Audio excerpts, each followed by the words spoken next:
sariling kaluwalhatian, na dapat ang humahanap ng kaluwalhatian yaong sa kanya'y nagsugo.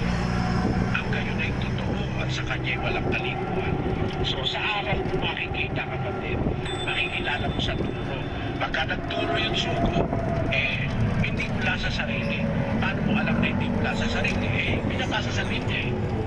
Hindi mo kaya matutunan dahil nasa Biblia. Binabasa sa Biblia. Gaya nito, nasa una. Ayaw naman siya tumingin.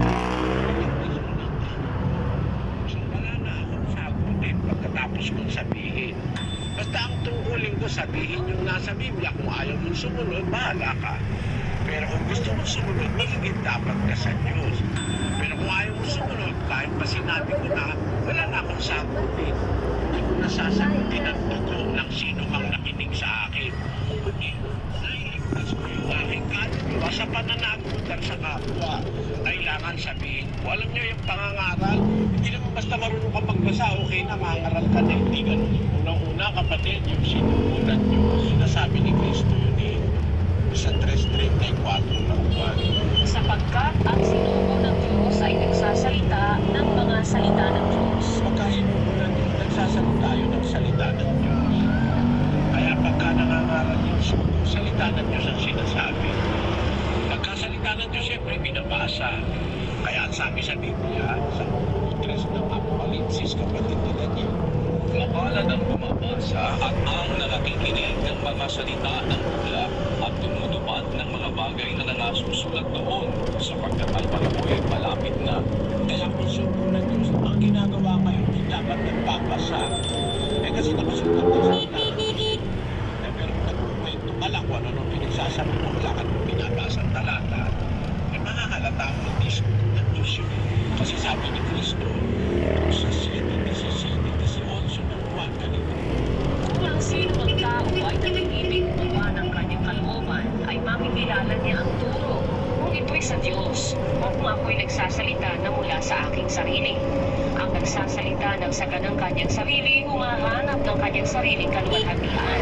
Tatapwat ang humahanap ng kaluwalhatian niyaong sa kanya'y nagsugo, ang gayon ay totoo at sa kanya'y walang kalikuan. Magsalita totoo. Paano kung magsalita? Makikilala mo ang bigaan turo kung ito'y sa Diyos o kung ako'y nagsasalita na mula sa aking sarili. Kaya ang turo ng sa Diyos, yung sinugo, abay talagang pinanggagaling sa Diyos yun, nakasulat yun. Hindi mo pwedeng daldal ka lang ng daldal, wala kang pinagpapatayan ng salita ng Diyos na nasa Biblia. Yun ang nakasulat eh, kapatid. Dapat ang sugo nagsasalita ng salita ng Diyos. At yung sinasabi niyang salita ng Diyos, nakasulat na po yun sa Biblia ngayon. Kaya nga sabi ng Biblia, mapalad yung bumabasa, nakikinig, tumutupad ng mga salita ng mula at tumutupad ng mga bagay na nakasulat. Kaya para alam mo yung sugo, dapat yung sugo ngayon nagsasalita ng salita ng Diyos na binabasa niya, hindi danda lang siya nagdanda.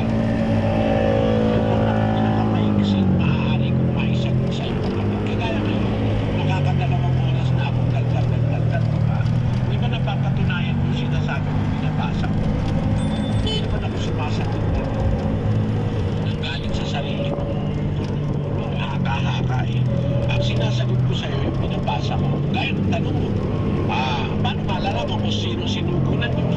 Kaya ang sagot ng Biblia, ang sinugo ng Diyos, nagsasalita ng salita ng Diyos. Yun ang nasa 3:34. Paano siya kung magsalita? Hindi siya nagsasalita mula sa kanyang sarili, sabi ni Kristo. Makikilala mo siya sa turo sa Diyos o kung nagsasalita na mula sa sarili. Ang nagsasalita sa ganang sarili, humahanap ng sariling kaluwalhatian. Na dapat ang humahanap ng kaluwalhatian yaong sa kanya'y nagsugo. Ang gayon ay totoo at sa kanya'y walang kalikuan. So sa araw mo makikita, kapatid, makikilala mo sa turo. Pagka nagturo yung sugo, hindi mula sa sarili. Paano mo alam na hindi mula sa sarili? Binabasa sa Biblia.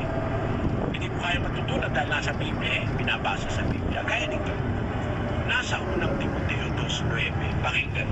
Gayon din naman na ang mga babae ay magsigayak ng mahinhing damit na may katintiman at hinahon. Hindi na mahalagang hiyas ng buhok at pinto o perlas o damit na mahalaga. kundi siyang nararapat sa mga babae na magpakabanal sa pamamagitan ng mabuting gawa. Yan, nasa Biblia yan, bahagi ng gospel yan eh. Bahagi yan ng Ebanghelyo ni Cristo. Kaya sinasabi nila, full gospel daw sila, full gospel. Tinuturo ba nila ito? Na ang babae dapat kumayak ng with simplicity, with shamefacedness. Kumayak ng mainit, damit, matimtiman, mainahon. Kaya nakikita ko sa mga iglesia, ang mga babae, pare-pareho lang eh. May kanya-kanyang adorno kung saan-saan man nakalagay. Mayroon nasa mata, nasa tenga, nasa ilong. Parang mga Christmas tree ang mga babae ngayon. Na nagsasabing evangelical daw sila. Eh alam mo kung sa Biblia ang pag-uusapan natin kapatid, ang babae mahining, damit, matintiman, mainahon, walang hiyas-hiyas na kung ano-anong mga adorno na pinanggagalingan na yun ng krimen kuminsan. Parang yung nakita ko matanda, lumabas pa naman yung parang Christmas tree, pinaghahablot ng mga snatcher, nagdudugo yung tenga niya. Eh kasi laki-laki ng argol yung nasa tenga eh. Yan bahagi ng Biblia, no? Yung mga babae, tinutulong kung paano magdadamit. Dapat mahinhin, hindi labas ang suso, hindi labas ang puwet, hindi labas ang puso. Dahil ngayon eh, kahit ano na lang ay suot ng mga tao, pwede na eh. Pero bahagi ng aral ni Kristo, ang isang maayos na pananamit ng babae para wag kang makatawag ng pansin sa mga lalaki at wag kang ma-rape. At huwag ka namang maging dahilan ng pagkakasala ng mga lalaki. Bakit? Ang sabi kasi ni Kristo sa Mateo Kapitulo 5 at ang versikulo ay 28. Pakinggan mo. Datapwat sinasabi ko sa inyo na ang bawat tumingin sa isang babae na taglay ang masamang hangad ay nagkakasala na ng pangangalo niya sa kanyang puso. Nakakapagkasala ng pangangalo niya sa isang lalaki at titingnan mo yung babae na may masamang hangad. Eh paano ka namang magkakahangad? Eh pagka siyempre lalaki ka, di ka namang bating, di ka namang bakla, nakakita ka ng babae na kalabas yung kalahati ng suso. O yan kaya maiisip mo. Nakalabas yung kalahati ng bundok ng Sinai. Anong maisip mo? Pag nakakita ka ng babae, nakasito mo, kaya ay nakadamit na hapit, nakamarka yung panty, nakamarka yung harap, na hindi mo na i-imaginein kung ano yung nasa harap eh. Nakikita mo na nga, pati korte, nakikita mo na eh. O ano kaya maiisip mo? Di ba kaya ikaw ay makaisip ka ng panghahangad sa sarili mo? Anong sabi ng Biblia?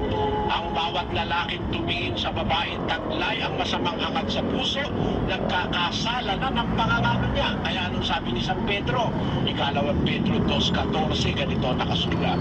Na may mga matang puspos ng pangangalo niya at hindi maaaring maglikat sa pagkakasala, na umaakit sa mga kaluluwang walang tiyaga, na may pusong sanay sa kasakiman, mga anak ng paglait. Nakita mo, may mga matang puspos ng pangangalo niya.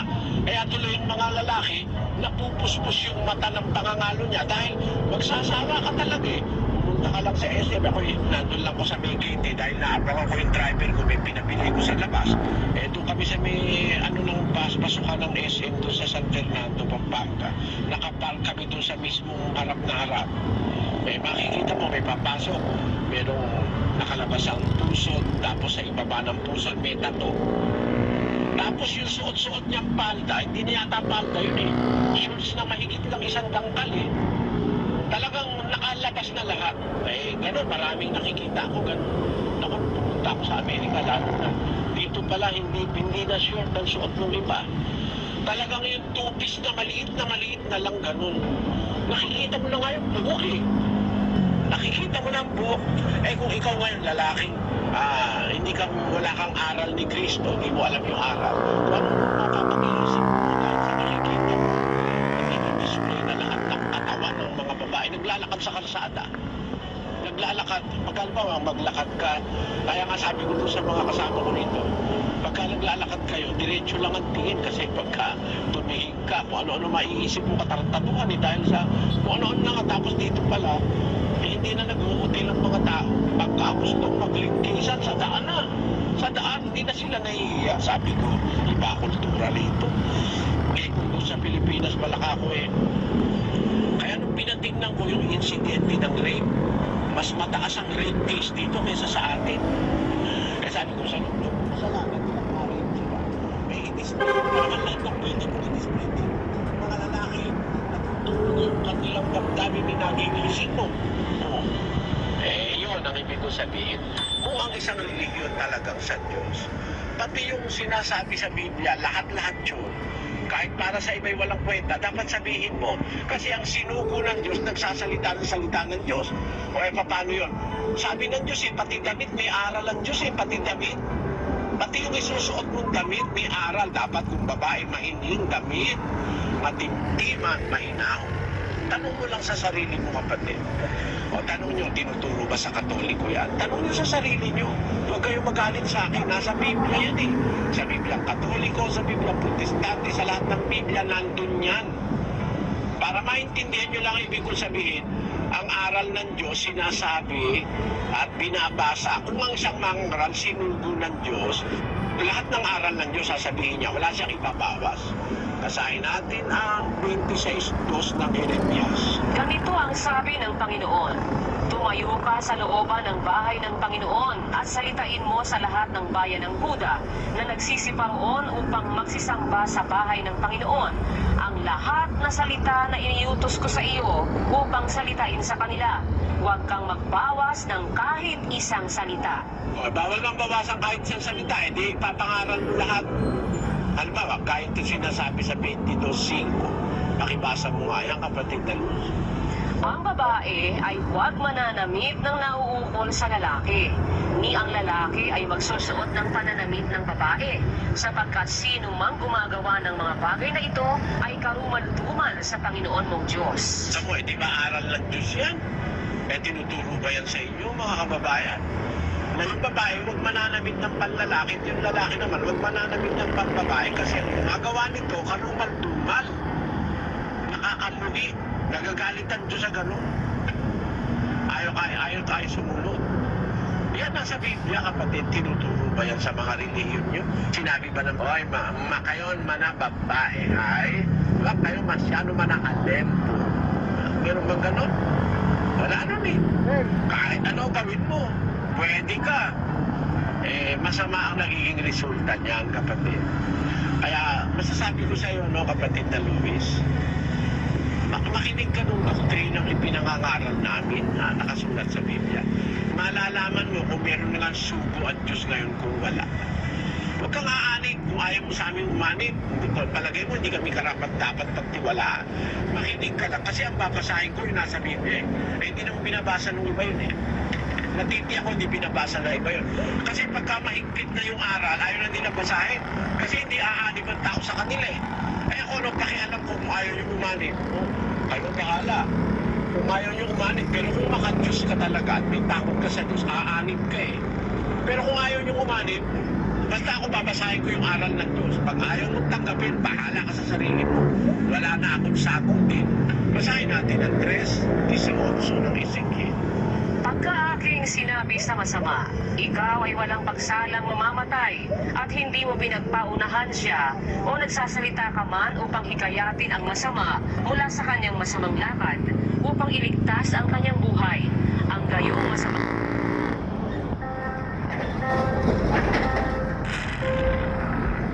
Pati yung pagsasalita, dapat disiplinado po tayo ng aral ni Kristo eh. Alam nyo ngayon mga kababayan, pati yung pangalan ng Diyos ginagasgas ng tao eh. Oh my God! Oh my God! Namimiro, oh my God, oh Diyos ko! Sa palengke, magkano pangos? 120 sa kilo. Diyos ko naman ikaw? Pangos lang yun, Diyos ko naman ikaw. Ba't pati ang Diyos isinasama natin sa tawaran ng pangos? Bawal po ng Diyos yun eh. Yung ang magsasalita, gagamitin ang pangalan ng Diyos sa walang kabuluhan, hindi niya aariing walang sala. Ang gagamit sa kanyang pangalan sa walang kabuluhan. Kaya kailangan gamitin natin yung ating dila. May respeto sa salita ng Diyos. May respeto sa Diyos. Huwag nating isama ang Diyos sa biruan. Matuto tayo